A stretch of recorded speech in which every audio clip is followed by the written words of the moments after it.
Bem-vindos, ouvintes, a mais uma edição do podcast Energia para o Cidadão.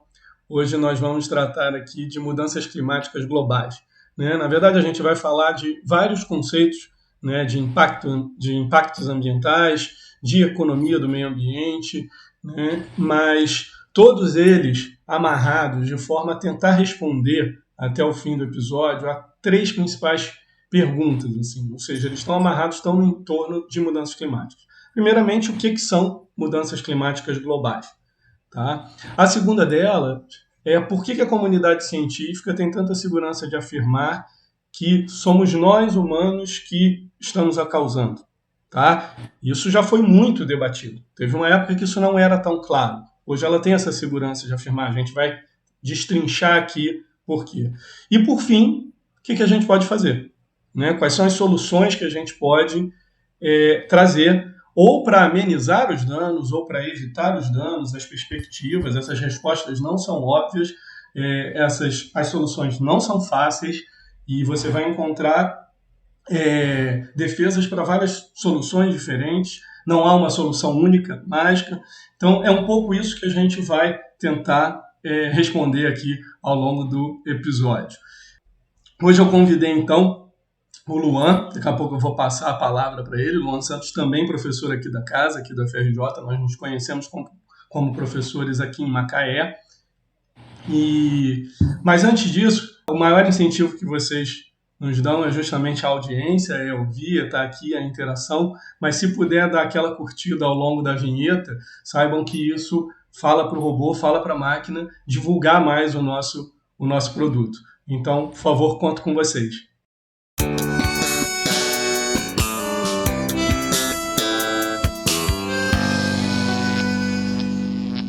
Vamos lá, Luan. Agora, eu não vou te apresentar muito, vou deixar para você se apresentar, né? Já resumi que lhe conheci quando você se tornou aqui professor em Macaé da produção. Eu já estava aqui na engenharia mecânica, apesar de termos feito doutorado no mesmo lugar, né? Nós fizemos em tempos diferentes, viemos nos cruzar já como professor, e hoje você está na Faculdade de Administração da UFRJ. Então, por favor, se apresente aí para os nossos ouvintes e, mais uma vez, obrigado pela boa vontade, pelo seu tempo de estar aqui conosco hoje. Imagina, Gil, eu que agradeço o convite, é um prazer estar contigo falando sobre esse tema, acho que é um tema muito importante. Então, eu sou professor Luan Santos, né, sou professor da casa, da UFRJ. A gente se conheceu na conjuntura realmente aí de Macaé, quando eu estava na engenharia de produção. Atualmente eu estou na Faculdade de Administração e Ciências Contábeis da UFRJ e também no programa de engenharia de produção, justamente trabalhando com os temas ligados à mudança climática e como que essa discussão toda se relaciona com a área, né, econômica, principalmente, né, e com os negócios. A minha formação, né? Então, eu sou matemático, formado pela UF e em administração pela FRJ, e aí fiz meu mestrado e meu doutorado lá no programa, né, de planejamento energético, lá na COP, e um pós-doc na Áustria, na área de economia do clima e mudança climática. Então, eu diria que essa discussão aí de mudança climática é a minha vida 24/7, né? Então, vai ser muito bacana aqui discutir um pouco, né? É um tema que é muito importante, né? Cada vez mais, né, urgente e necessário. Então, eu fico aí à disposição para as perguntas, para o debate, enfim, acho que vai ser bem bacana. Obrigado, acho que os ouvintes viram por que eu lhe convidei, né? É uma longa data, uma relação de pesquisador e de amante do tema, né? De quem se importa e estuda aquilo. Então vamos lá, como eu apresentei aqui na introdução, né, a gente vai tentar começar respondendo o que são as mudanças climáticas globais, né? Que é uma forma de impacto ambiental. Então eu queria que a gente começasse um pouquinho com a história, né? Se por acaso alguém aqui assistiu o primeiro episódio, eu tratei da história da energia, a gente fala que uma coisa que é muito comum na discussão na nossa área é a finitude dos recursos naturais. Então, desde que a gente queimava lenha somente, e a gente começa a explorar o carvão, uma hora o carvão começa a ser um problema. Então, tinha um problema sempre da escassez que impactava, né, que já era percebido como um problema ambiental. Também era fácil perceber, em alguns casos, bem pontualmente, um impacto, uma poluição local, né? A poluição de um rio, após alguma atividade, um crescimento industrial, ou quem, por acaso, mora perto de alguma siderúrgica ou de uma termoelétrica a carvão, aquela poluição, aquela fuligem, ou em grandes centros urbanos com muito carro, ou seja, a fumaça polui o ar. Então, esse impacto a gente vê de longa data. Mas impactos em escalas mais globais, né, se não me engano, me parece que o primeiro grande impacto assim, global foi o buraco da camada de ozônio. Então, queria saber se você confirma, me parece que sim, mas queria que você fizesse um apanhado histórico desses movimentos ambientais ali da década de 60 para agora, a Eco 92, etc. Por favor, Luan. Maravilha. Então, é exatamente isso, Diego. A discussão da mudança do clima, ela vem junto à discussão ambiental, né? Então, isso é importante ficar claro, porque quando a gente fala hoje de mudança climática, a gente entende que é um tema que ele é transdisciplinar. Então, ele vai passar por discussões ambientais, naturalmente, vai ter um aspecto social muito forte, os impactos sociais causados pela mudança do clima, tem um elemento econômico, um elemento político. Então, hoje a gente consegue observar esse tema sobre várias facetas, inclusive, não apenas é um tema hoje limitado à área da engenharia, por exemplo. Então, a gente tem as ciências naturais, as ciências, inclusive, humanas, né, sociais aplicadas, trabalhando essa pauta, né? Mas, na verdade, ela começou lá atrás, na década de 1960, com o debate, né, ambiental lá atrás, né? A gente pode pegar aí, por exemplo, o lançamento, né, de um livro clássico, né, Primavera Silenciosa, da Rachel Carson, que ela vai trazer, né, o tema relacionado aí ao impacto ambiental, ao impacto da Revolução Industrial na Inglaterra sobre, né, a biodiversidade, e eles começam a observar uma série de movimentos já na década de 70, tanto o lançamento de um relatório clássico, né, que é Os Limites ao Crescimento, que foi basicamente um trabalho científico que ele buscou entender quais os impactos, né, quais variáveis, de alguma maneira, vão impor limites ao crescimento econômico dos países. E aí, nesse relatório, para além de variáveis relacionadas, né, a cunho econômico, foi trazido, né, o elemento dos recursos naturais, como, né, um insumo ao processo produtivo e que, portanto, deveria ser gerenciado, né, precisava ser pensada a gestão desse recurso, porque sem ele você não consegue produzir, sem ele você não consegue ter, né, output, produto. Então a gente vê uma série de fatores aí. Em 70, né, a agenda energética vem muito à pauta por conta do choque do petróleo. Então a gente tem lá, né, o choque de 73, 79, a gente tem em 72 também a própria primeira conferência, né, mundial sobre o homem e o meio ambiente, que aconteceu na Suécia, em Estocolmo, e aí essa conferência ela vem trazer um conceito que hoje já não se usa mais, que é o conceito do ecodesenvolvimento, que ele vem tentar atrelar o conceito da economia com a questão ecológica, enfim, a gente começa a perceber um movimento que vai acontecendo. Ainda nesse ano é criado um programa dentro da ONU para, né, o meio ambiente, é o PNUMA, né, em português, ou a UNEP em inglês, que é o Programa das Nações Unidas para o Meio Ambiente. Então a gente percebe que, de fato, essa agenda ela ganha uma escala internacional, ela ganha um respaldo da ONU. Então a gente começa a perceber vários movimentos acontecendo, e aí o que vem trazer, e acho que traz à tona, de fato, o tema da mudança climática é justamente quando a gente tem lá no final dos anos 80 o relatório, né, Nosso Futuro Comum, mais conhecido aí como relatório Brundtland, né, que é o relatório que foi liderado aí pela ex-ministra de Meio Ambiente da Noruega, a Gro Brundtland, e aí esse relatório ele vem trazer, em última instância, ele vai trazer os elementos base para o conceito de sustentabilidade, né, de desenvolvimento sustentável. Então, quando a gente começa a entender que sustentabilidade é você pensar um aspecto sob o prisma econômico, ambiental e social, a gente começa a olhar de forma diferente para alguns aspectos, e aí a mudança climática ganha escala muito grande, porque a gente começa a observar que, para além de ser um fenômeno, né, que vai gerar impactos ambientais, ele começa a gerar impactos econômicos e sociais, e aí é quando, de fato, a gente começa a olhar e gerenciar isso, porque a própria economia, o próprio setor produtivo percebe que isso está impactando os negócios, né? Então a gente precisa começar a pensar a longo prazo, como evitar esses impactos, como que a gente pode lidar com eles, e aí se abre toda uma agenda relacionada, né, a políticas de mitigação, de adaptação, ou a gente está falando aí, né, de aspectos políticos, diplomáticos, conferências de clima, enfim. Aí isso aí vai ganhando escala, mas de fato o que a gente percebe é que é um debate relativamente recente, né? Então a gente começa a olhar que isso vem aí da final aí da segunda metade do século passado, mas cada vez mais é um debate que não está mais limitado à universidade, à academia. Ele hoje é um debate, né, político, um debate de governo. Então a gente percebe que, por exemplo, certos países, posicionamentos de países, como por exemplo no Brasil, com relação a pautas de desmatamento, a gente vai falar isso ao longo, né, mas isso pode, né, e vem inclusive gerando problemas, né, comerciais com outros, né, países, como por exemplo os Estados Unidos, como por exemplo com a União Europeia. Então a gente percebe que hoje essa é uma pauta econômica, em última instância, né? E aí eu acho que quando vira econômica, a escala é outra, porque pesa no bolso, porque de fato a gente começa a falar, olha, isso vai gerar um impacto financeiro, e aí muda completamente, né, a forma como a gente lida com essa agenda. Mas em termos de histórico, a gente pode colocar um pouco nesse framework. E é essencial que ele saia da esfera, né? Que ele tenha saído da esfera só das ciências biológicas, preocupadas com o ambiente, ou das engenharias, preocupada com a cadeia produtiva, e justamente se estenda ao público, porque se não chegar a todos os outros ambientes sociais, a gente não chega a uma solução, né, conjunta. Então, uma coisa que eu gosto de falar, assim, quero frisar aqui para os ouvintes, porque é muito óbvio para nós do mundo da engenharia, né, é a gente separar um impacto meio que na entrada de uma cadeia produtiva ou na saída, né? Então, quando a gente fala da escassez de algum recurso, de que algum recurso pode acabar ou a gente está consumindo mais do que o ciclo natural nos dá, por exemplo, a crise hídrica, né? O uso da água para geração elétrica, a gente estava usando numa escala que as chuvas não repuseram, por exemplo, durante um tempo.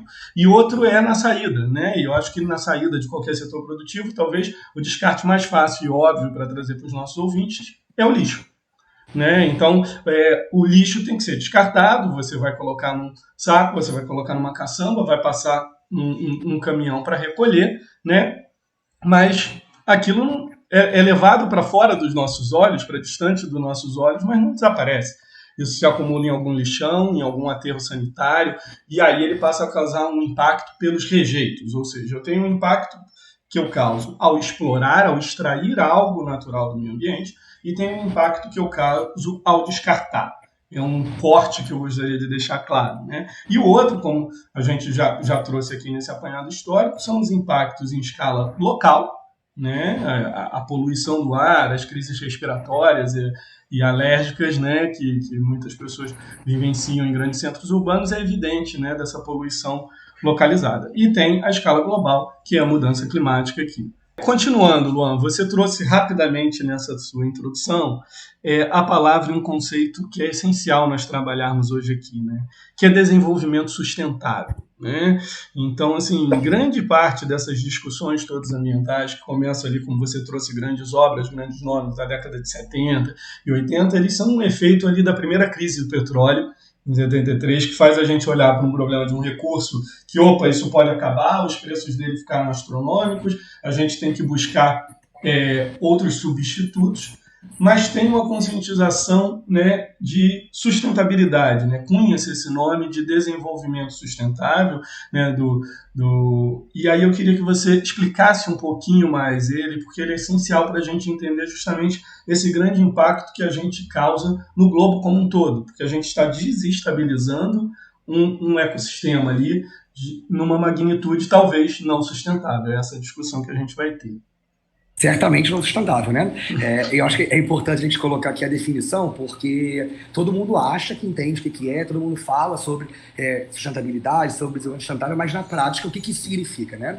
Existe um conceito, né? Temos um conceito claro do que é um conceito que é extremamente criticado, né? Basicamente o que ele vai dizer é que o desenvolvimento sustentável é aquele que é capaz, né, de suprir as necessidades da geração atual, de modo a não comprometer a capacidade de atendimento das necessidades das futuras gerações, né? Esse é o conceito oficial, é a definição. Claro que é passível, né, de um episódio, acho que inteiro, só para criticar, porque o que é a gente falar, né, de necessidade, né, da geração atual. A minha necessidade é uma, a sua é outra, a de um cidadão norte-americano é uma, a de alguém da África subsaariana é outra. Então, e prever gerações futuras, então, uma viagem absoluta. Se a gente está falando de geração presente, atual, e já é tanta incerteza, né, tão plural, que sabe falar, né, de gerações futuras. Então, de fato, ele é um conceito que ele é muito amplo, genérico, a gente não consegue traduzir isso em indicadores, então ele foi muito criticado, segue sendo muito criticado. Houve uma série de tentativas históricas, né, para se desenvolver um conceito talvez mais eficiente no sentido de ser mais tangível, né? E aí, por exemplo, teve, né, na conjuntura da Rio+20 aqui no Brasil, em 2012, o conceito de economia verde, né, o Green Economy, que foi um conceito que foi por água abaixo, porque ele tentou também ser muito específico e aí acabou também que ficou quase que, né, um pergaminho de definição. Então é aquilo, né? Você bota mais genérico ou você né, deixa muito específico, então fica um pouco, né, essa discussão.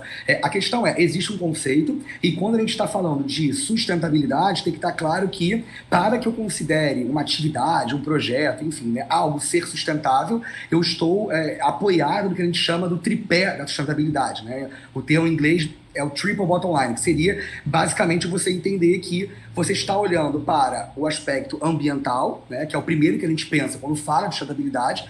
Eu até gosto de fazer essa brincadeira, né, quando eu estou dando aula, eu pergunto assim, o que você pensa quando você ouve falar de sustentabilidade? Todo mundo fala meio ambiente, ecologia, mar, urso polar, panda, e não sei o que. Todo mundo fala isso, mas é difícil alguém falar pessoas, migração, crise econômica, não é isso? Então, quando a gente pensa o termo, a gente está muito vinculado ao aspecto ambiental. Mas eu brinco que ele é um triângulo equilátero.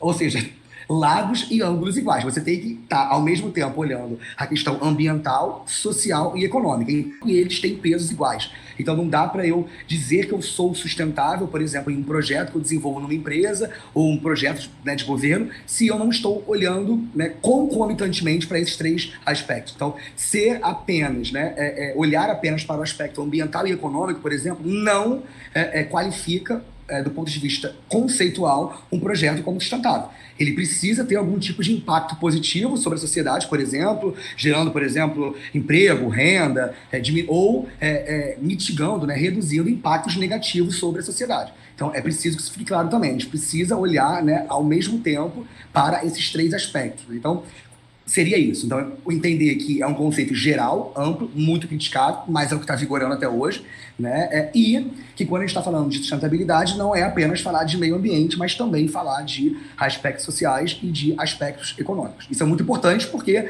eu diria que é a base da mudança climática.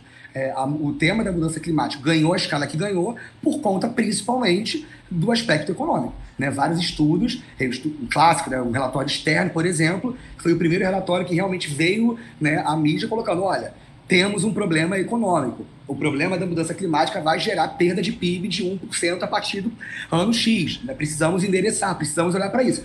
E aí a gente começa a falar, olha, realmente é um problema real, não se trata apenas do discurso do ambientalista, né, do discurso do povo das ciências naturais querendo se preocupar com a borboleta ou com não sei o quê. Não, é uma questão econômica também. Então, olha, precisamos, né, olhar realmente com seriedade para isso, porque está impactando, inclusive, a nossa própria vida, saúde, né, humana, enfim. Várias correlações com relação a problemas ligados à saúde pública, pandemias, enfim. Então, a gente percebe que é um problema real, né? Acontecendo aí as chuvas, a questão toda ligada a acidentes ambientais que acontecem no Brasil e fora, né? Migrações por conta de populações que não estão mais podendo viver em certas regiões devido às condições climáticas. Então, a gente percebe que é um problema realmente global, né? Como o próprio termo fala, mudança climática, a gente não fala, né, mas é mudança climática global. Porque uma coisa é falar de mudança climática, outra coisa é falar de poluição atmosférica.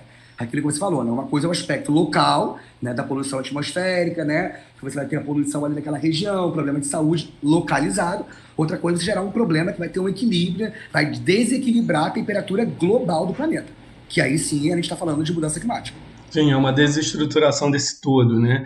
Fazendo umas amarras aqui da tua fala, que eu achei muito interessante, quando você traz a questão do PIB, para mim ela conversa diretamente com a definição, por mais abrangente que ela seja e criticável, como você bem colocou, né, de geração futura. Né? A diferença é que ele começou a encurtar, enquanto esse futuro está muito distante, né, nós humanos nos acomodamos. Depois a gente resolve, até lá surge uma solução.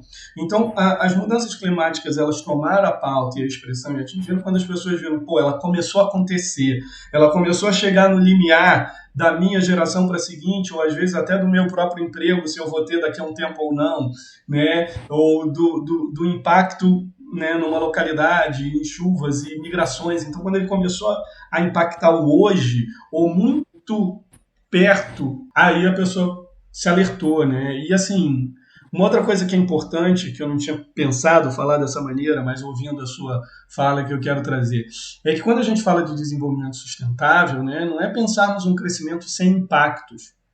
Falar de qualquer atividade humana sem impacto ambiental, social, econômico, etc., isso é devaneio.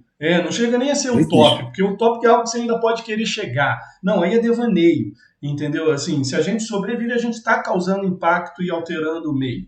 Algumas sociedades transformam mais, outras menos, mas inclusive o nosso exercício profissional de engenharia é muito transformador. Então, assim, os impactos eles vão acontecer. O desenvolvimento sustentável é você ter um olhar de entender esses impactos, de prever esses impactos e de equacioná-los, equilibrá-los de modo que ele tenha uma continuidade, né? Essa geração futura, vamos trazer que aquilo seja algo contínuo, uma atividade que não degrade, não seja extremamente extrativista. Então, apesar dele não se limitar ao ponto de vista ambiental, eu acho que o ponto de vista ambiental é um ótimo exemplo para o ouvinte entender o conceito, porque quando a gente fala de algo que acaba, isso fica muito visível, né? O petróleo, e aí começou essa discussão também, né? Isso alavancou essa discussão, porque olha, se o petróleo acabar, e aí? Com o que eu reponho? Né? Então, o recurso natural, quando você extrai, você tem que extraí-lo numa forma equilibrada, sustentável, que eu vou extrair hoje, eu posso extrair amanhã, eu posso extrair daqui a 10 anos. Só que aí você estende isso não só à extração, não só ao meio ambiente, mas à ocupação, o desenvolvimento social, a engenharia, o crescimento econômico, etc. E aí, dado que você está, né, falando muito de como é a economia e de que é global. Eu posso só fazer uma Claro, observação na tua fala aqui, Gil? manda. Eu acho que tu trouxe dois elementos muito bacanas. Primeiro, que não existe realmente uma atividade que não vai ter algum impacto ambiental. Né? Eu não vou dar aula de termodinâmica para um professor de engenharia mecânica, mas do ponto de vista termodinâmico, a gente sabe que isso é impossível. E embora a gente esteja na engenharia, a gente também tem que entender os próprios limites de eficiência, não é isso? Lá que a gente sabe que a própria engenharia tem limites com relação a isso, e isso vai trazer aspectos como a necessidade de a gente repensar, né, modelos de produção, né, formas de consumo, que é algo que a gente vai discutir aqui também, né, ao longo desse debate. Uma outra questão que você trouxe que é muito importante, e eu acho que isso reforça, né, o como que as outras ciências, as outras áreas podem agregar esse debate. Tem um estudo muito clássico, né, muito famoso, de como que as pessoas conseguem entender o que é a mudança climática. É um estudo de Harvard que ele mostrou o seguinte: eles separaram estudantes, né, alunos de Harvard, em dois grupos. E aí, primeiro, eles mandavam um e-mail para um grupo, né, falando sobre mudança climática. E aí, basicamente, era um estudo de comunicação. E aí, basicamente, o que esse estudo fazia era mostrar dados estatísticos, né? Olha, a temperatura está aumentando, né, em mais de 1 grau e não sei o quê, algo bem técnico. E aí, no final, ele pedia para as pessoas se elas teriam interesse de colaborar com aquela agenda de alguma forma, se elas de alguma maneira, se sentiam tocadas por aquilo. O outro grupo já comunicava o tema da mudança climática com dados e com fotos e com evidências. Então, mostrava, por exemplo, as questões dos impactos na saúde, mostrava as questões relacionadas às migrações das pessoas, mostrava os impactos econômicos com foto, algo bem tocar, né, que você consegue tocar mais as pessoas. E aí, no final das contas, né, como é de se esperar, o grupo, né, esse segundo grupo, que foi o que viu as imagens, que conseguiu realmente tangibilizar, materializar aquilo, foi muito mais tocado, né, teve muito mais disposição a apoiar a agenda e se engajar com essa agenda do que aquele primeiro grupo que basicamente leu uns dados e falou, tá, mas e aí, o que isso impacta na minha vida? Né? Então, a gente vê que a forma como a gente também comunica, eu acho que isso é bacana, porque essa própria forma de a gente estar aqui discutindo, né, fora de uma sala de aula para um público mais amplo, é uma maneira também de a gente não estar limitando esse debate, essa discussão a um grupo específico de pessoas que já estão até minimamente mais, né, doutrinadas, talvez. Então, quando a gente está falando para um público maior, a gente consegue alcançar, né, e falar, olha, a gente consegue, cada pessoa tem o seu papel, a sua importância. Quando, por exemplo, você compra um produto de uma empresa que ela tem, né, um certo comportamento, por exemplo, de usar, por exemplo, materiais que impactam muito no meio ambiente, ou de uma empresa que ela usa, por exemplo, mão de obra escrava ou mão de obra infantil. Né? Quando você tem essa consciência e você fala, olha, não vou comprar aquele produto dessa empresa e vou comprar, portanto, daquela outra, você está dando um sinal de mercado de que, olha, não estamos incentivando esse comportamento. Isso, naturalmente, as empresas acabam fazendo um shift, né, em direção ao que está sendo demandado. Então, isso por conta de um comportamento pessoal meu. Né? Então, eu acho que também a gente tem que entender que as pessoas também são parte, né, desse processo, muitas vezes. Né? Quando a gente começa a tomar decisões de compra, de consumo, de investimento, né, quem investe numa empresa, né, você está sinalizando a direção da coisa. Claro que poderia se abrir também um debate aqui, acho que não faz muito sentido, talvez não é o tema, mas quem é que pode fazer isso? Quem é que pode talvez pagar mais caro por um produto, né, que é mais sustentável, porque a gente sabe que ele é mais caro, pelo menos no início, por conta de escala, você não tem uma escala, né, necessária para você conseguir reduzir custo, mas pelo menos a gente tem que ter essa consciência, né, de que, olha, eu, enquanto cidadão, também tenho, né, um impacto na hora de escolher e isso vai apoiar ou vai reforçar, né, a mudança climática ou não. Então, acho que são elementos importantes que vale a pena pontuar aqui, porque muitas vezes eu percebo que as pessoas, Diego, elas não conseguem se ver como parte. Isso é um problema das empresas, isso é um problema do governo, né? Mas inclusive você escolhe o governo, não é isso? Inclusive você investe nas empresas, você compra das empresas. Então, assim, você também está dentro desse posto. Não se isente, não, porque você é parte desse processo. Sem dúvida. Não é isso? Eu acho que a gente já está numa fase bem de transição dessa consciência ter aumentado bastante, né? Porque justamente o início desses movimentos ambientais era uma coisa que tinha esse discurso, mas enquanto ele estava nesse nichinho, realmente, essa meia dúzia, o raciocínio é lógico, mas essa meia dúzia não impactava. Eles selecionarem ou não, eles terem essa consciência ou não impactava no mercado, não sinalizava para o mercado, era um nicho muito pequeno.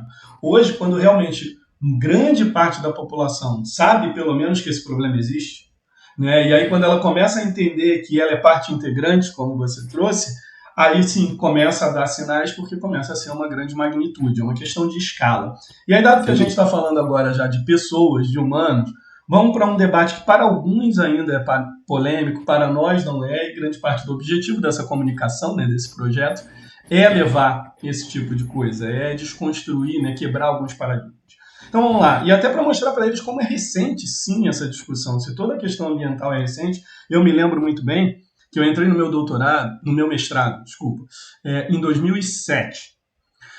Quando eu entrei no meu mestrado, tinha uma aluna de doutorado estudando se as mudanças climáticas globais eram antropogênicas mesmo ou não. O que é antropogênica, para quem não conhece esse termo?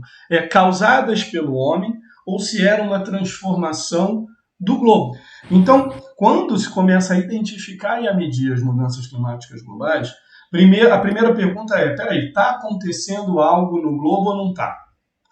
Aí ficou durante um tempo experimentos. Aí vai lá na Antártida, perfura várias camadas de gelo, porque você consegue datar como é que era a atmosfera há muito tempo atrás, porque aquele gelo está ali, né, há muito tempo.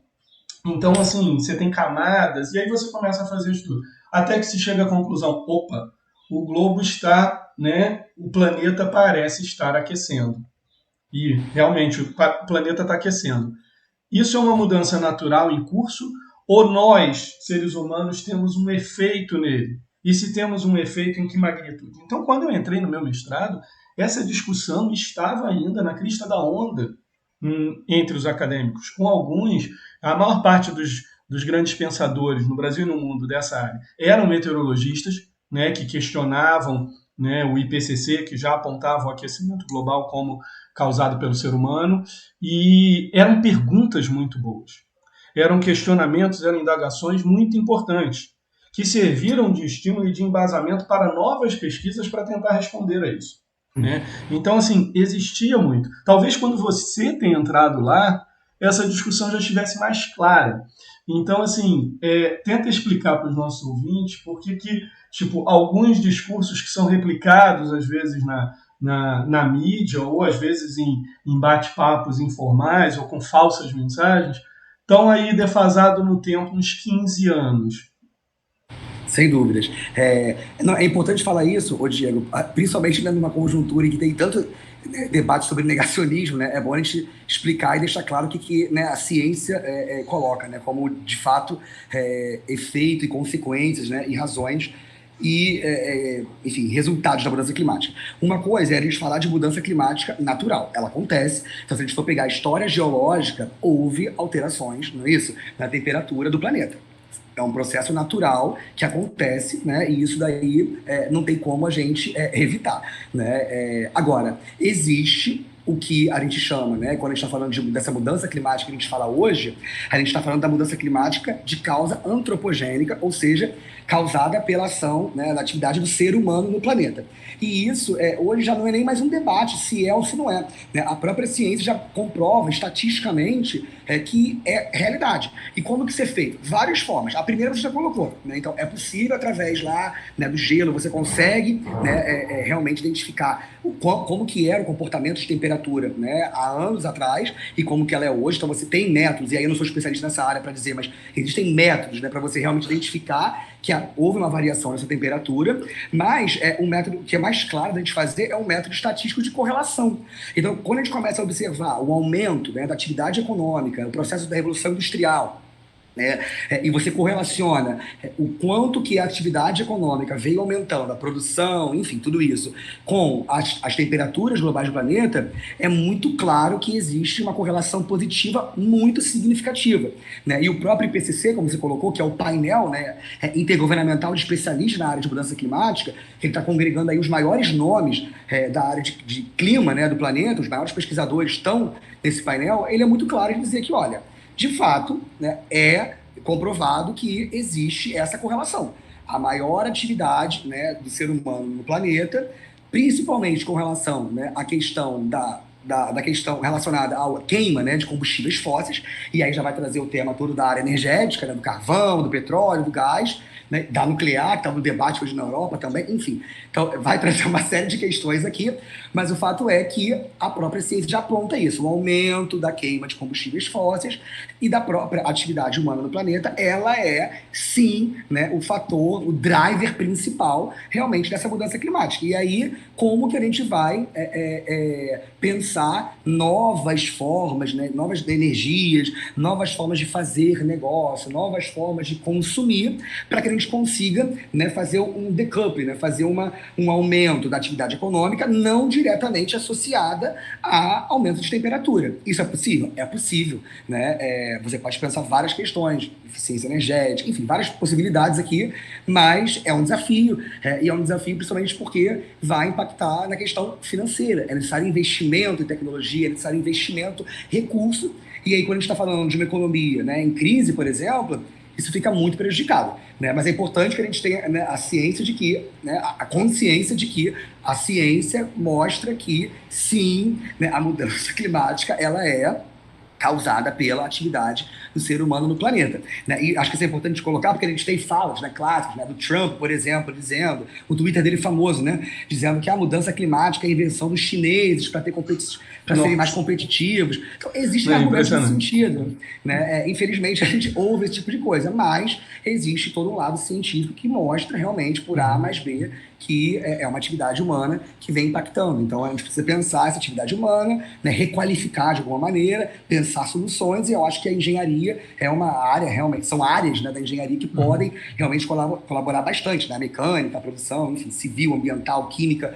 elétrica, né, várias engenharias aí, elas podem realmente contribuir bastante para fazer com que, sim, a gente consiga, né, seguir um desenvolvimento econômico. E aqui, atenção, quando eu estou falando de crescimento econômico, estou falando de desenvolvimento, ou seja, é um desenvolvimento, é um crescimento, entre aspas, econômico, porém qualificado. Ou seja, você tem ganhos de PIB, você tem geração de emprego e renda, mas isso não é em prol de qualquer coisa. Não é em prol de impactos sociais negativos, né? Não é em prol de você destruir, né, o meio ambiente, mas sim como que a gente consegue associar... Desmatar a Amazônia inteira para criar gado. Exatamente, né? Até porque a gente sabe que isso, hoje em dia, é algo que é inaceitável do ponto de vista, inclusive, internacional. Sim. Né? Você vai gerar uma série de impactos. E, né, evidentemente, nada sustentável, né, num curto prazo. Então, com certeza. É de um extrativismo, é de uma ganância extrema, né? Exato, assim, existe um certo trade-off aí, Diego, né?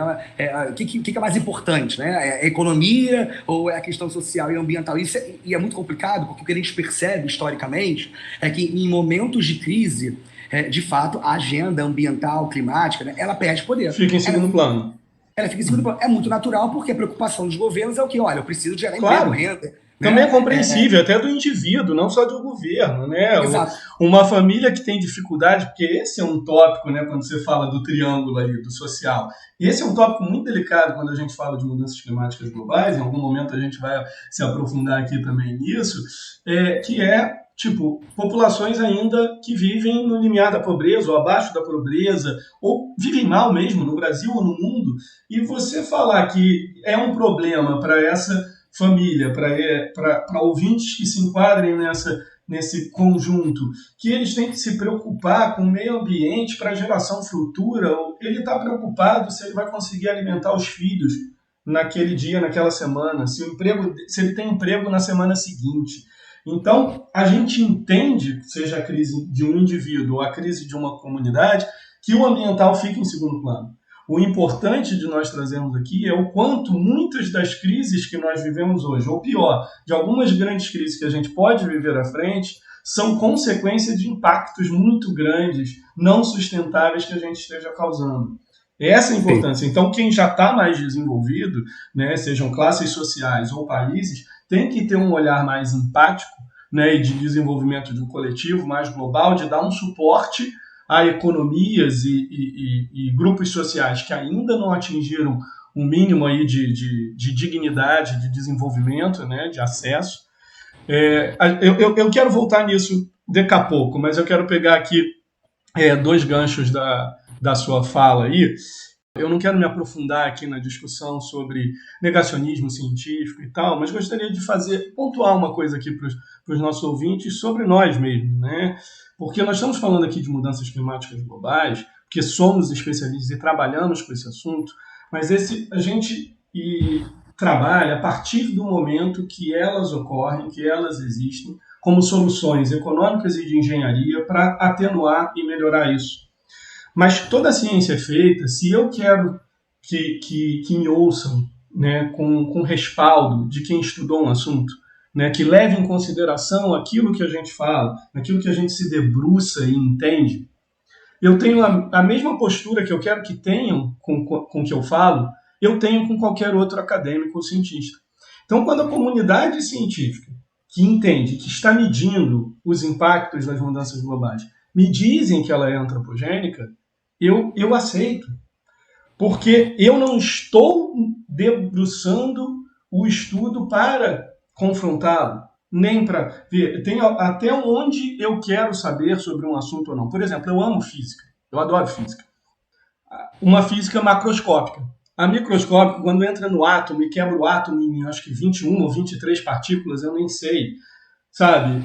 Tá bom. O físico me diz que tem 23, ok. Então, assim, a gente tem que ter um direito de opinião em tudo, mas a gente também tem que ter a humildade de reconhecer, assim, cara, esse coletivo não é assim, um cientista falou e é regra. Não, a ciência não trata assim. Né? Mas um coletivo de cientistas entende aquilo como um consenso, vamos lá, vamos acatar. Agora, vamos voltar à nossa discussão de mudanças climáticas e da questão antropogênica, que é o seguinte, ela assusta por um lado, caramba, a gente consegue, como ser humano, atividade humana, causar um impacto em todo o globo, mas eu acho que ela tem um ponto de vista também muito otimista, que é o inverso. Você comentou, se fosse uma mudança natural do globo, caramba, o que a gente faz? Se isso está piorando, está aquecendo, está trazendo catástrofe, nos ferramos. Quando a gente consegue constatar que nós somos os causadores disso, isso é muito bom, porque se a gente foi capaz de, com a tecnologia, mesmo que aquele não tivesse sido o objetivo da tecnologia, mas causar danos ao ambiente, de modo a ele se transformar, ao globo, de modo a ele se transformar dessa maneira, o raciocínio inverso pode fazer sentido também. Peraí, eu não posso então criar as soluções? Se eu sou capaz de impactá-lo, eu sou capaz de transformá-lo. E agora, quando eu tenho essa consciência, e a grande parte do que a gente tenta fazer, né, socialmente, politicamente, economicamente e tecnologicamente, nós somos capazes de transformar o globo. Então, isso é uma reflexão muito interessante.